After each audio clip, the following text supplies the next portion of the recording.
The lights burned hot against the polished glass of the studio desk, the kind of heat that magnifies tension rather than easing it. Millions of eyes were fixed on the broadcast, waiting, judging, ready to pounce on every pause and every slip. Joy Reid leaned forward with the smooth assurance of someone who had owned this stage for years. Her voice cut through the chatter like a blade. With a smirk that seemed rehearsed and a tilt of her head that dripped with superiority, she dismissed Jasmine Crockett with a single line that echoed across the airwaves. "Congresswoman, maybe you should focus on fixing your eyelashes before you try fixing America." The audience let out a nervous laugh, part shock, part obedience to the authority of a familiar face on television. The cameras zoomed in, catching the flicker in Crockett's eyes, the kind of flicker that can mean fury, or patience, or the cold gathering of strength before a storm. Joy reclined slightly, basking in her own punchline, convinced she had won the crowd with a cheap insult. But the silence that followed didn't belong to her. It was the silence of millions watching from living rooms and phone screens, their stomachs tightening, their blood running hotter. It was the silence of those who had heard words like this before: dismissals dressed as wit, arrogance masquerading as intelligence, humiliation aimed at those who dared to stand where the powerful thought they didn't belong. The camera light gleamed off Crockett's composure. She didn't flinch, she didn't blink. Her hands rested steady on the desk, her posture upright, her expression unreadable. This wasn't the silence of defeat. This was the silence of a woman calculating. The stage lights seemed to dim around her, the chatter of the studio audience shrinking to a dull hum, as if the world itself was bracing for impact. Joy Reid smirked again, mistaking quiet for victory, mistaking patience for weakness, and then came to look sharp, unshaken, unbroken. Jasmine Crockett leaned forward ever so slightly, eyes locking onto Reid with a calmness that felt more dangerous than any raised voice. The entire studio seemed to hold its breath. What happened next would leave the entire studio frozen in disbelief. The moment the words left Joy Reid's mouth, a ripple spread far beyond the studio. Viewers at home felt the sting, not just against Jasmine Crockett, but against every woman who had ever been mocked for her appearance instead of respected for her intellect. It was a cut that went deeper than television. Banter. It was the kind of insult that carried the weight of centuries of dismissal, wrapped up in a single snide remark. And that is why this debate mattered. This wasn't simply a clash between two women on primetime TV. It was about something larger, something raw and unspoken in America's bloodstream. This was the collision of entitlement and earned grit, of media power and grassroots struggle. One side carried the armor of celebrity and establishment recognition. The other carried scars from courtrooms, campaigns, and communities where real battles were fought without spotlights, where silence wasn't an option because lives depended on being heard. The stakes could not have been higher. Social media had already been abuzz before the debate even began. Headlines promised fireworks. Clips were primed to go viral. Supporters of both women hovered online, fingers ready on keyboards, eager to declare victory before the first blow was even struck. But what unfolded on that stage was about to exceed even the wildest expectations. For Reid, this was just another performance. Another night where her sharp tongue and polished delivery would carry the day. She believed she was in control of the narrative, her studio, her audience. But for Jasmine Crockett, this was something else entirely. This was a chance to prove that the establishment no longer owned the conversation. It was a chance to stand, not just for herself, but for every viewer who had ever felt unseen or unheard. The tension thickened as the moderator tried to steady the conversation, pivoting toward policy and national stakes. But the air was already charged, heavy with something more than talking points. The nation could sense it. Something was building, rising just beneath the polished surface of television civility. And no amount of commercial breaks or scripted questions could contain it. What Reid had dismissed with a smirk was about to awaken a storm, one that could not be silenced, not by clever phrasing, not by studio applause, not by years of media dominance. The contrast between them was glaring now. Reid basking in her own bravado, Crockett glowing with a quiet, coiled resolve. Every second that passed added fuel to the fire. The cameras panned, the commentators whispered in their earpieces. The viewers leaned forward at home, sensing they were on the edge of something unforgettable. And as Jasmine Crockett prepared to speak, the stakes became undeniable. Because what was about to happen next wasn't just debate, it was transformation. A single moment that could tilt perception, rewrite narratives, and send shockwaves far beyond the studio. Joy Reid thought she had thrown the first and final punch, but what came next would prove that the real fight had only just begun. Long before the cameras captured that smirk, Joy Reid had carved a place for herself in the American media machine. She was a voice millions recognized, a personality built on sharp monologues and relentless commentary. Night after night, she framed herself as the defender of truth against chaos, the interpreter of Washington's games for the everyday viewer. Her rise was a story of ambition and persistence, from writing columns to climbing into the anchor chair. Reid had fought her way into the spotlight, and with that spotlight came power. She wielded it like a seasoned swordswoman, cutting down guests who stumbled, dressing her criticism in language that sounded like analysis but landed like humiliation. For her audience, that was the appeal. Her dismantle opponents, turning complex debates into moments of television spectacle. The more confident she became, the sharper her tongue grew, yet beneath the polish and the certainty lay something else, a deep reliance on control. Joy Reid thrived in environments. She dominated her set, her narrative, her rhythm. She was the master of scripted exchanges, the queen of quick comebacks. But control is a fragile throne. It requires that others play by your rules, that no one dares break the cadence you've established. Over the years, cracks had shown. Viewers began to whisper that sometimes her confidence slipped into arrogance, that she mistook her audience's applause for universal agreement, that she was so busy silencing others with her authority that she failed to hear the quieter truths swelling across the country. Still, the applause drowned out the doubt, and Reid convinced herself that her position was unshakable. So, when Jasmine Crockett took her seat across from her, Joy didn't see a threat. She saw an opportunity, another chance to flex her dominance, to remind the nation that the studio was her arena. Crockett was younger, newer, and easier, so Reid thought to dismiss. The insult she launched wasn't accidental. It was calculated, the kind of jab she believed would throw her opponent off balance, reducing her to a caricature before the conversation could even begin. What Reid didn't understand was the shift happening outside her studio walls. America was tired of polished voices talking down to them, tired of arrogance dressed as authority. The people wanted something real, something unscripted, something that spoke to their scars instead of mocking them. Reid didn't see. Ichi was too secure in her control, too used to being the loudest voice in the room. In that moment, her backstory became her blind spot. All the years of building herself into a towering figure of media strength now weighed her down. She didn't realize she had become the very thing she once claimed to challenge, an untouchable figure, insulated by power, dismissing challengers with smirks instead of substance. The cameras didn't show it yet, but cracks were forming. Her jab at Crockett wasn't landing as cleanly as she thought. The silence that followed wasn't laughter. It was disapproval. It was recognition that maybe Reid had overstepped. Maybe her arrogance had exposed her. But she didn't hear it. She was too busy savoring what she thought was victory. That is the danger of living too long in your own spotlight. You forget how quickly it can burn you. You forget that the audience watching isn't just entertained, are judging, comparing, weighing every word against their own lived reality. And in that moment, Joy Reid had given them a glimpse of something they didn't admire, something they didn't want to be. She had forgotten that real power doesn't come from silencing others. It comes from surviving when someone finally dares to speak back. And Jasmine Crockett was about to do just that. The arrogance Reid believed would carry her through the night was already betraying her, because across the desk sat not just a guest, but a challenger forged in battles Reid had never faced. And the moment Crockett opened her mouth, the empire of control Reid had built around herself would begin to tremble.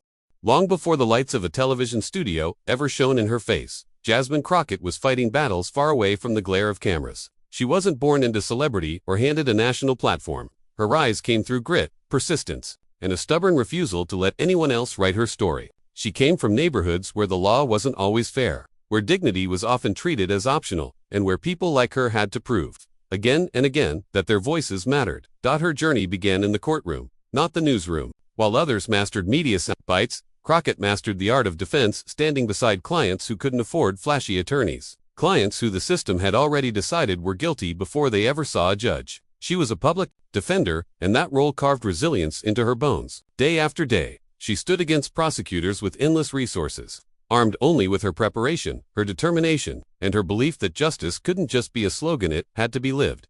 Those years taught her patience and composure. She learned how to take insult and dismissal without flinching. She learned how to hold her tongue until the exact right moment, how to build an argument brick by brick until the wall of truth was impossible to ignore. She learned how to make silence her ally, how to wield calmness as a weapon against arrogance. It wasn't just in court where she fought. Outside the courtroom, she was on the streets during protests, providing legal aid to activists who were arrested for demanding dignity. She took cases for free, defending young voices who the powerful hoped to silence.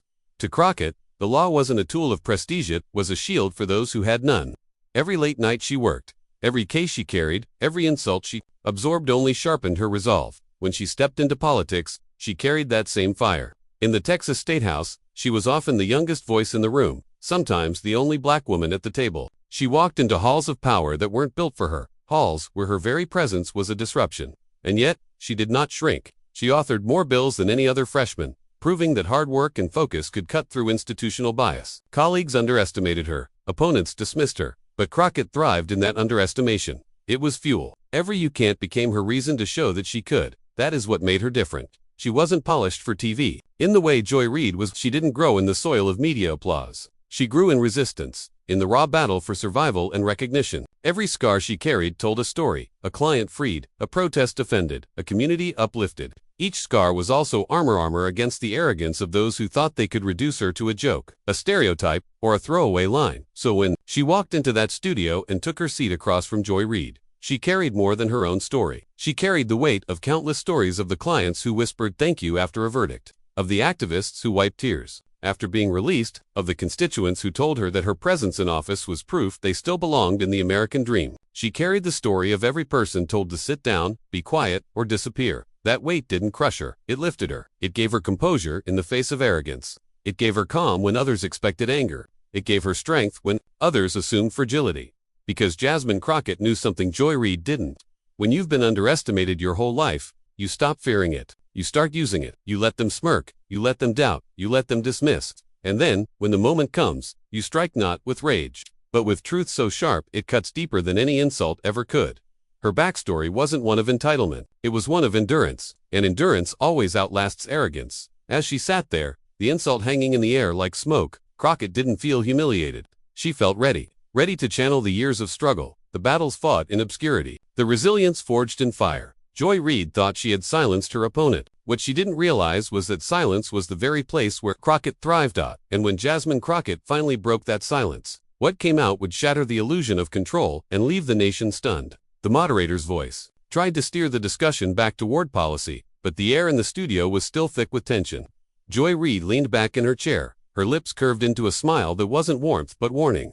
The smile of someone certain she had already won. She peppered her words with interruptions, casual dismissals, and pointed sighs meant for the cameras as much as for the congresswoman seated across from her. "Congresswoman, with all due respect," Reid said, each word sharpened. "You're new here. You don't understand how Washington works. You should be listening, not lecturing." The audience chuckled uneasily, sensing the imbalance. It was the classic Reid strategy: establish dominance by framing her opponent as small, inexperienced, unworthy of equal footing. The weight of her television authority, the power of her platform, seemed to place her in command of the room.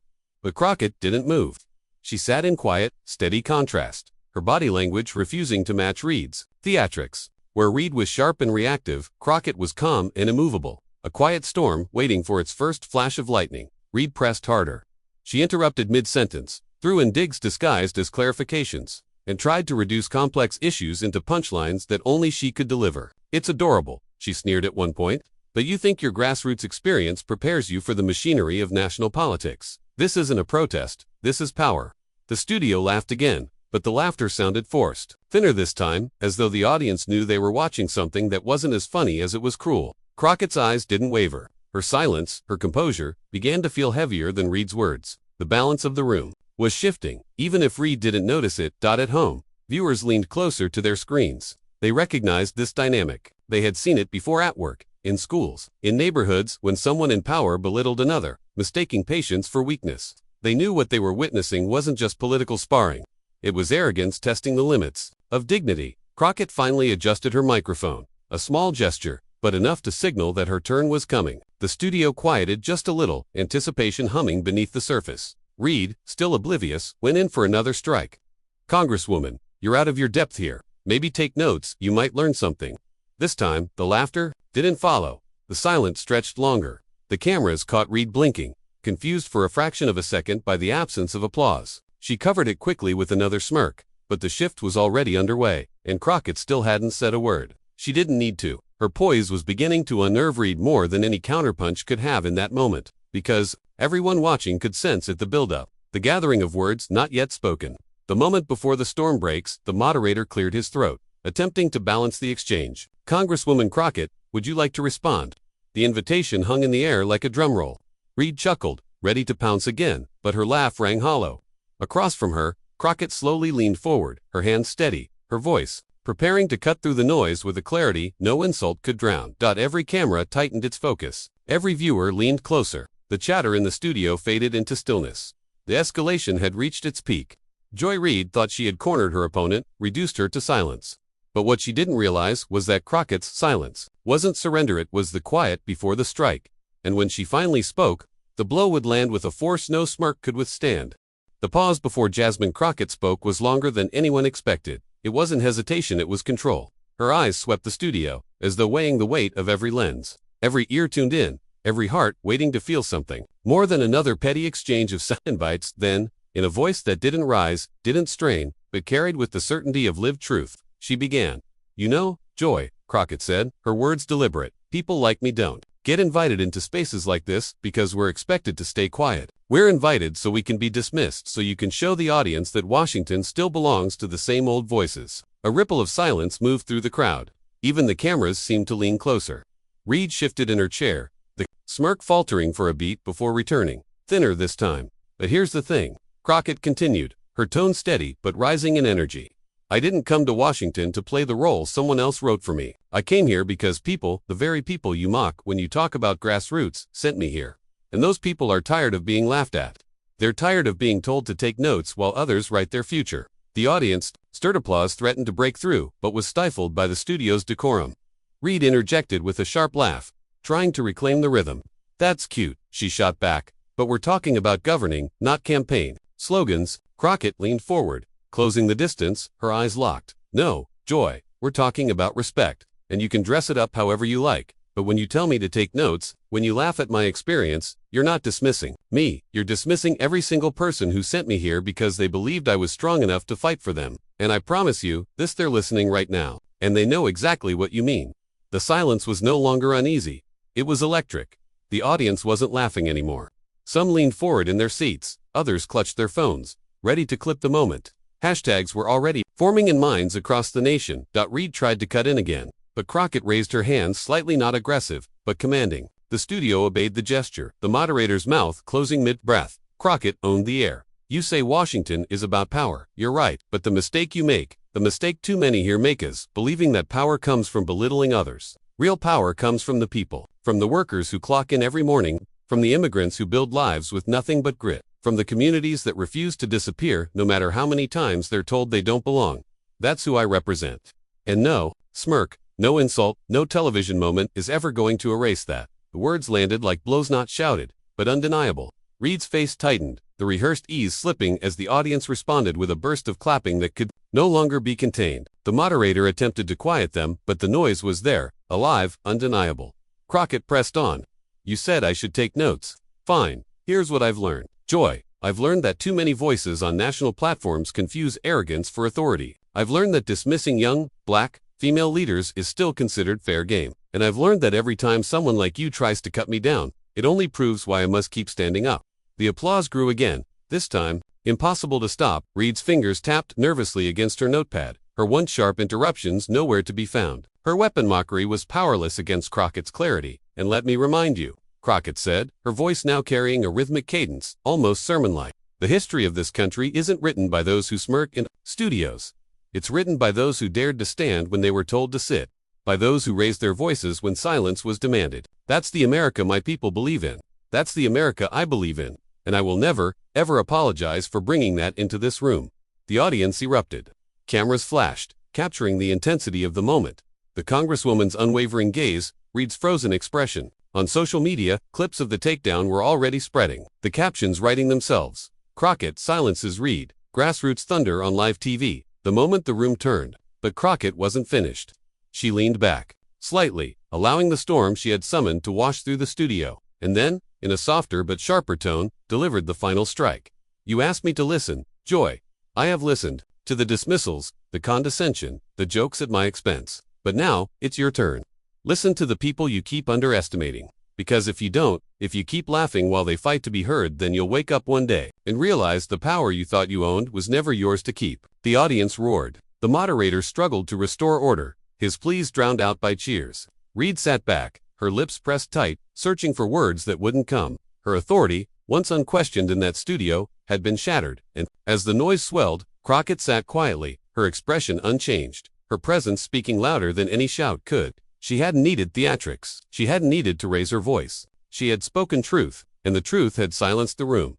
But what happened next, the shockwaves that would ripple beyond the studio walls, would leave the entire country talking long after the cameras stopped rolling. The debate ended, but the moment did not. The instant the cameras cut away, The studio erupted into a chaos of hushed voices, rushing producers, and wide-eyed interns clutching clipboards. Joy Reid remained seated, jaw tight, eyes fixed ahead, as though refusing to acknowledge what had just unfolded. Jasmine Crockett, meanwhile, simply gathered her papers, calm and unshaken, as if she hadn't just detonated one of the most unforgettable live television moments in years. But outside the studio, the world was already on fire. Within minutes, clips of Crockett's takedown spread like lightning, spliced with captions that crystallized the narrative. Mic drop heard across America. Grassroots fire versus media arrogance. Crockett schools Reid in prime time. Hashtag soared to the top of trending lists. Accounts from activists, journalists, and everyday viewers amplified her words, dissecting each phrase, each pause, each piercing look. It wasn't just a moment anymore, it was a movement captured in pixels and broadcast across millions of screens. Progressives hailed it as vindication. For too long, they argued, mainstream media voices had underestimated the new generation of leaders, especially women of color, especially those from working-class roots. Crockett's words became a rallying cry, proof that the establishment could be challenged, not with rehearsed talking points, but with authenticity and moral clarity. Memes were born overnight.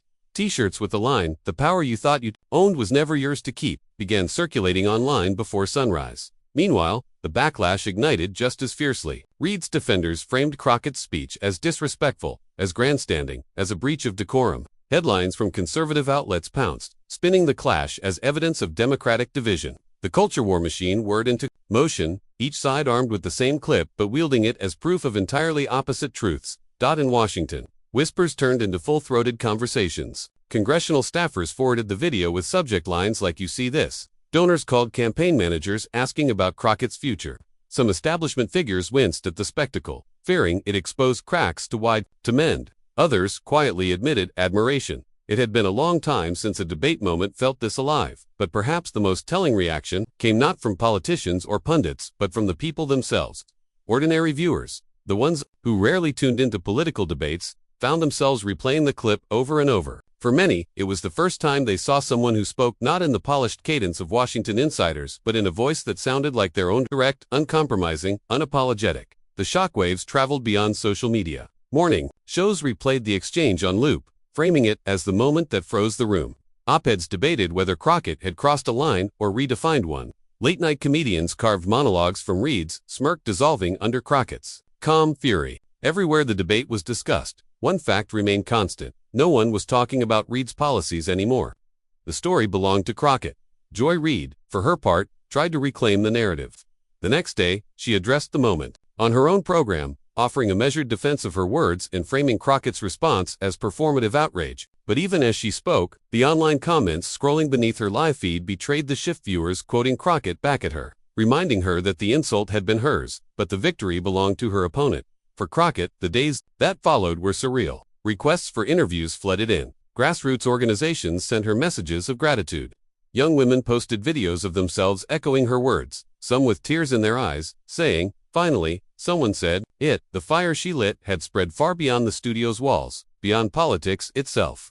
And yet, the storm was not without cost. The more attention she gained, the more scrutiny followed. Old clips were dug up, critics sharpened their knives, and whispers of two radicals began circling the halls of power. But Crockett knew this was part of the battle. She had not come to play safe. She had come to be heard. What lingered most from that night was not just the applause, not just the viral clip, but the feeling, the unmistakable sense that something had shifted. A line had been drawn, and the audience, America itself, was being asked to choose the comfort of polished dismissals, or the raw, unvarnished truth of a new generation rising. And as the dust settled, one truth was undeniable. The debate had ended, but the reckoning it unleashed had only just begun. When the final words were spoken and the cameras cut away, something deeper lingered. This wasn't just a heated exchange on cable television, it was a collision of values that exposed the heart of the American story. Joy Reid, armed with and elitist arrogance, tried to belittle Jasmine Crockett, grounded in truth and unshakable dignity, refused to bow. That is the lesson. Strength is not found in the volume of one's insult, but in the resilience of one's spirit. Crockett showed a nation that silence in the face of arrogance is not weakness, is strategy. And when the moment comes to speak, when the insult can no longer be ignored, truth has the power to cut sharper than any dismissal. Viewers saw more than a debate that night. They saw a reflection of themselves of every time they were talked over, underestimated, or brushed aside. Crockett's composure turned her rebuttal into something larger than politics. It became a mirror, reminding millions that dignity is the ultimate defense, and conviction the ultimate weapon. And perhaps that is why the moment spread far beyond the studio walls. Because people weren't just watching a debate, they were watching possibility. The possibility that respect can triumph over ridicule, that resilience can silence arrogance, that America's future may yet belong to those who speak not with contempt, but with courage. In the end, Reid may have delivered an insult, but Jasmine Crockett delivered a lesson. And that lesson now belongs to all of us, because when arrogance tries to shout us down, we remember, dignity does not bend, it only rises. And so, from a single insult hurled across a debate stage, a story was born, a story that reminded America who we are and who we can be. Reid tried to wield arrogance as a weapon, but Jasmine Crockett turned dignity into a shield. In the end, it was clear, arrogance fades, but truth endures. That's why this moment matters. It wasn't just about Crockett and Reid, it was about us. About every person who's ever been dismissed because of their background, their identity, or their voice. Crockett stood not only for herself, but for millions who have been told they don't belong. And in that defiance, she rewrote the script. But here's the truth. A single viral clip isn't enough. A single moment doesn't change history unless people like you carry it forward. That's where this movement lives, not in the headlines, but in the conversations we choose to have, the voices we choose to amplify, and the courage we choose to show. So if you felt the power of what happened here, don't let it stop when the video ends. Share it, talk about it, pass it forward, because dignity is contagious, and when one person dares to rise, it gives permission for countless others to do the same. This is more than political theater. This is a reminder of who we are, and what we can become when courage meets contempt. Head on, the future doesn't belong to those who shout the loudest, it belongs to those who stand the tallest. And this story, it's still being written. With you.